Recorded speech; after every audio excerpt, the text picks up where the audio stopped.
Good morning students. तो देखिए आज हमारा टॉपिक है शट डाउन डिसीज़न।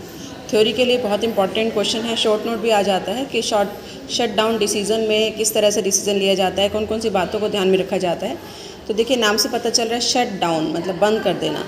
अब दिस डिसीजन में बी ऑफ टू टाइप, एक तो क्लोजर ऑफ एंटायर बिजनेस कि पूरे बिजनेस को ही बंद कर दिया जाए, और सेकेंड है ड्रॉपिंग अ लाइन और प्रोडक्ट और डिपार्टमेंट कि कोई प्रोडक्ट लाइन बंद कर दी जाए या कोई प्रोडक्ट बंद कर दिया जाए या कोई डिपार्टमेंट बंद कर दिया जाए, है ना। तो ये दो तरह के डिसीजन हो सकते हैं। तो फर्स्ट देखिए, फर्स्ट है क्लोजर ऑफ एंटायर बिजनेस कि बिजनेस पूरे बिजनेस को ही बंद कर दिया जाए, ये जो एक्टिविटीज़ उसमें हो रही हैं उसको सस्पेंड कर दिया जाए।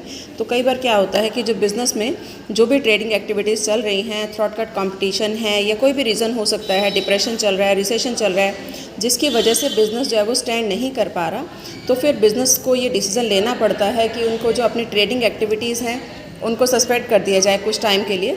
अभी जो सस्पेंशन है ये भी दो तरह का हो सकता है। एक तो है टेम्प्रेरी क्लोज़र कि कुछ टाइम के लिए बंद कर दिया जाए, उसके बाद जब कंडीशंस ठीक हो जाएं तो फिर वो स्टार्ट किया जा सकता है। और एक होता है परमानेंट क्लोज़र कि बिल्कुल ही बंद कर दिया जाए। अब देखिए जब बात आती है टेम्प्रेरी क्लोज़र की कि जब ट्रेडिंग एक्टिविटी पर्टिकुलरली जो प्लांट ऑपरेशंस रिलेटेड है वो सस्पेंड कर दी जाए फॉर अ शॉर्ट पीरियड, तो इसको हम क्या कहते हैं, टेम्प्रेरी क्लोज़र। और इस तरह का जो क्लोज़र है वो डिप्रेशन की वजह से या रिसेशन की वजह से या ऑफ सीज़न की वजह से हो सकता है ना। अगर डिप्रेशन या रिसेशन की वजह से हुआ है तो जो पीरियड है क्लोज़र का वो ज़्यादा हो सकता है, लेकिन अगर ऑफ सीज़न की वजह से हुआ है तो वो फिक्स होता है कि जब वो सीज़न आ जाता है उसके बाद आप उसको कंटिन्यू कर सकते हैं। और रिसेशन पीरियड में या डिप्रेशन पीरियड में ट्रेडिंग एक्टिविटीज़ कई बार सस्पेंड नहीं की जाती, थोड़े टाइम के लिए की जाती हैं और उसको कंपेयर किया जाता है कंट्रीब्यूशन के साथ। अगर बिज़नेस को कंट्रीब्यूशन मिल रहा है तो वो उसको कंटिन्यू करती है, लेकिन अगर कंट्रीब्यूशन भी नहीं मिल रहा है ना, तो फिक्स एसेट को एनालाइज करने के बाद फिर उसको शट डाउन करने का डिसीज़न ले लिया जाता है।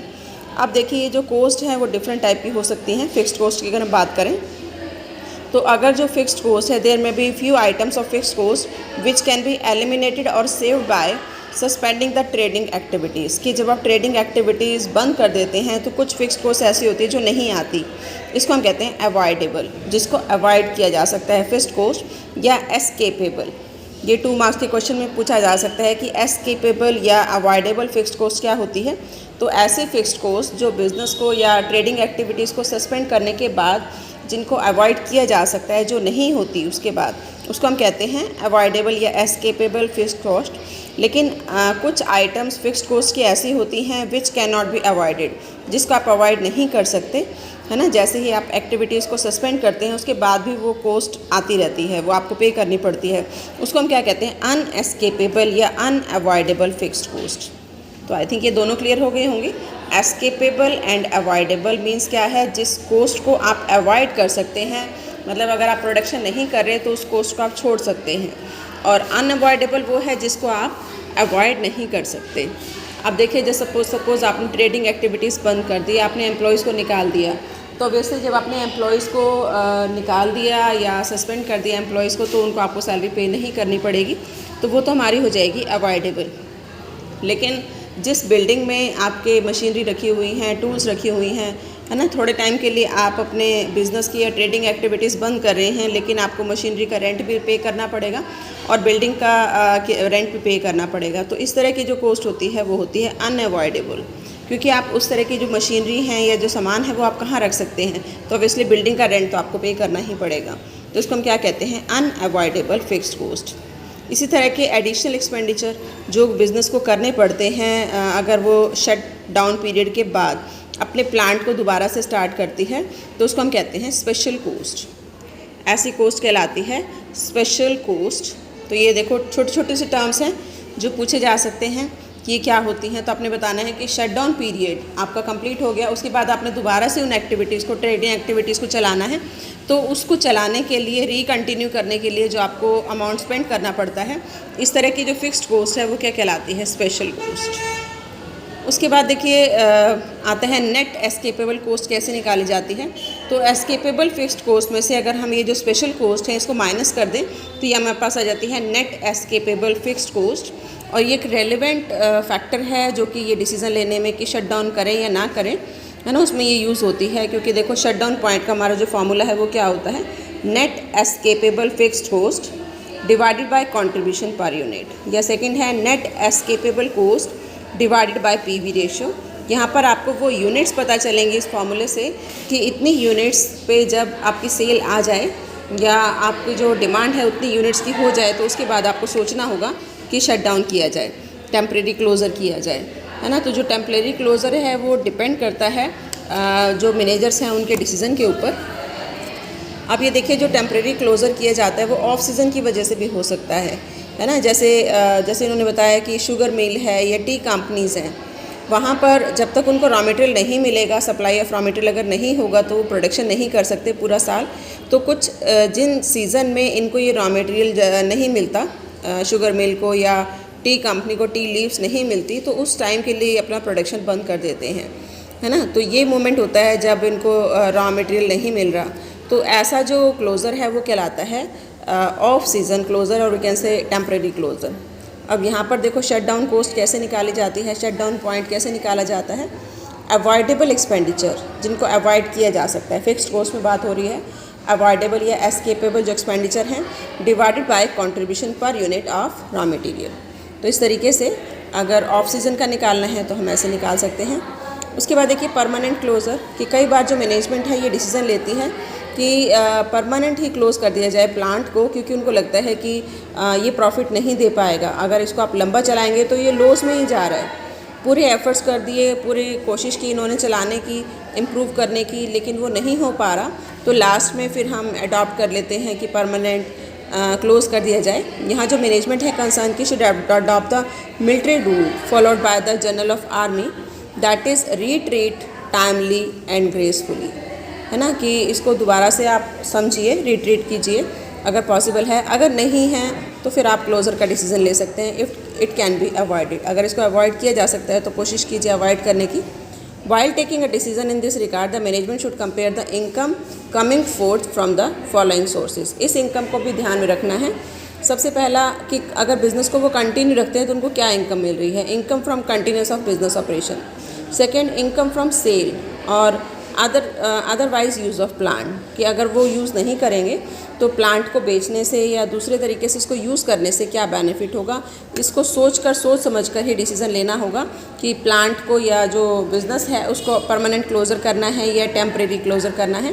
क्योंकि जब परमानेंट क्लोज़र करना होगा तो एम्प्लॉयज़ को भी ग्रेचुटी भी देनी होगी, है ना। पीएफ का अमाउंट है, ग्रेचुटी है, रिटायरमेंट बेनिफिट्स हैं, वो सारे उनको देने होंगे। और जो फिक्स एसेट है वो भी बहुत बड़े लॉस में चली जाएगी, है ना। तो ये है हमारा परमानेंट क्लोज़र। अब देखिए इलस्ट्रेशन नंबर 32 जो शट डाउन से रिलेटेड है कि किस तरह से शट डाउन कॉस्ट निकाली जाती है या शट डाउन यूनिट्स निकाली जाती है। Management of Pratibha limited which is now operating at 50% of the normal capacity, 50% capacity पर काम कर रही है। Expect that volume of sale will drop below the present level of 5000 units per month, है ना, कि 5000 से भी कम हो जाएंगी इनकी जो सेल्स है। इनकम स्टेटमेंट ये आपको दी हुई है। अब देखिए सेल है 5000 units at the rate of 3, 15,000, और वेरिएबल कॉस्ट दे रखी है, फिक्स कॉस्ट दे रखी है। देखो ये करने के बाद इनके पास प्रॉफिट आ रहा है नील, और ऑब्वियसली अगर ये 5000 से कम हो जाती हैं तो प्रॉफिट कम हो जाएगा। अब आपसे पूछा जा रहा है, it is propose that company should suspend production until market conditions improves, कि मार्केट की कंडीशन इम्प्रूव होती हैं तब तक प्रोडक्शन बंद कर दिया जाए। The general manager estimate that minimum fixed cost amounting to ₹2000 will be necessary in any event, कि अगर शट डाउन भी कर दिया जाता है तो भी ₹2000 की कॉस्ट तो आएगी ही आएगी। तो ये वो कॉस्ट है unavoidable. Advise the management at what level of cell it should think of suspending production, मतलब किस लेवल पर वो सोचे कि प्रोडक्शन को सस्पेंड कर दिया जाए। तो ऑब्वियसली ये 2000 की कॉस्ट तो आएगी ही आएगी, है ना। तो जब तक हमारे को वो जो 3000 की कॉस्ट है वो मिलती रहेगी, मतलब टोटल देखो फिक्स्ड कॉस्ट है 5000, ये 2000 तो क्लोज़र के बाद भी आएगी। तो जब तक हमारे को ये जो 3000 एडिशनल कॉस्ट है वो मिलती रहेगी तब तक हम प्रोडक्शन करते रहेंगे। जब वो 3000 भी नहीं मिलेंगे तो फिर बेटर होगा कि इसको सस्पेंड कर दिया जाए। देखो कैसे निकालेंगे। सबसे पहला है प्रेजेंट कंट्रीब्यूशन। कंट्रीब्यूशन कैसे निकालते हैं, sales minus variable cost. Sales आपको दी है 15,000, वेरिएबल कॉस्ट है 10,000, तो आपका जो कंट्रीब्यूशन है वो कितना हो गया 5,000। अब देखिए पर यूनिट निकाल सकते हैं कंट्रीब्यूशन, है ना। पर यूनिट में आपकी ₹3 पर यूनिट सेल है और ₹2 वेरिएबल कॉस्ट है, तो 3 - 2 1। आगे देखिए नेट एस्केपेबल फिक्स्ड कॉस्ट, ये हम कैसे निकालते हैं कि जो आपकी फिक्स्ड कॉस्ट है वो माइनस जो आपकी अनअवॉइडेबल कॉस्ट है वो आप यहाँ पे ले सकते हैं, जो यहाँ 2000 है। तो ये आपके पास अवॉइडेबल कॉस्ट आ गई 3000, कि आप 3000 की कॉस्ट को अवॉइड कर सकते हैं। तो जब तक हमारे को ये मिल जाएगी, 3000 मिलती रहेगी, तब तक हम काम करते रहेंगे। तो शट डाउन पॉइंट का फार्मूला क्या है? Net escapable fixed cost divided by contribution. तो ये 3000 आपकी नेट एस्केपेबल फिक्स्ड कॉस्ट है जो अवॉइडेबल है, डिवाइडेड बाय कंट्रीब्यूशन आपका कितना है 1। तो 3000 यूनिट्स की जब तक सेल होती रहेगी तब तक बिज़नेस को चलाना है, लेकिन जब ये 3000 से भी कम हो जाए तो फिर आप शट डाउन का डिसीज़न ले सकते हैं। देखिए 3000 पे आपका जो सेल है वो कितनी हो जाएगी? 9003 रुपीज़ के अकॉर्डिंग। वेरिएबल कॉस्ट कितनी हो जाएगी? 6000। तो अब ये देखिए जो 3000 बचा, फिक्स्ड कॉस्ट आपकी 5000 है, तो उसमें से जो 3000 अनअवॉइडेबल है उसकी इक्विवेलेंट ही हो गई, है ना। तो यहाँ पर कंपनी को सोचना होगा कि शट डाउन कर दिया जाए। अब सेकंड पॉइंट इसने आपको दिया है क्वेश्चन के अंदर कि आपको एडवाइस करना है management at what level of cell you should think of suspending production. जब हमने किया if the selling price comes down to ₹2.80, कि अगर सेलिंग प्राइस आपका 2.80 तक पहुंच जाता है तो क्या होगा?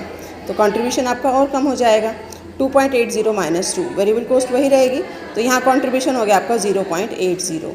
अब देखिए शट डाउन पॉइंट जब आप निकालेंगे तो नेट एस्केपेबल कॉस्ट है 3000 डिवाइडेड बाय ये आपका 0.80, तो 3750 यूनिट्स पर जब आप पहुंच जाएंगे, सेल जब यहाँ पहुंच जाएगी तो शट डाउन का डिसीज़न ले लेना चाहिए। तो आई थिंक ये कॉन्सेप्ट आपको क्लियर हो गया होगा कि अगर कंट्रीब्यूशन आपका ₹1 है तो 3000 यूनिट्स शट डाउन पॉइंट है, अगर कंट्रीब्यूशन 0.80 है तो आपका जो है 3750, ये आपका शट डाउन पॉइंट है।